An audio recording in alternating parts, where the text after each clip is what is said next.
Good morning. ஒரு simple piece pulao எப்படி பண்ணுறதுன்னு காமிச்சு தரேன். அரிசியை நல்லா அலம்பி அரை மணிக்கூர் ஊற வைங்கோ.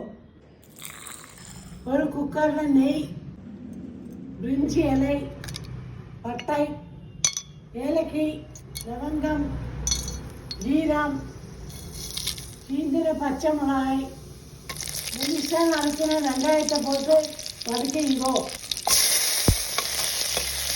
வெங்காயம் நல்லா வதக்கிட்டுனா பட்டாணியை போட்டு வதக்கிங்கோ. கொஞ்சமாக நெய்யை விட்டு அரிசியை வதக்கிங்கோ.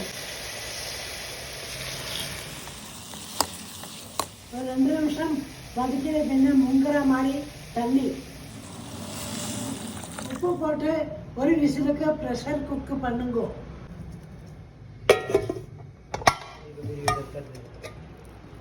Simple and tasty peas pulao ready. நீங்களும் ட்ரை பண்ணி எப்படிங்க சொல்லுங்க. பாய்.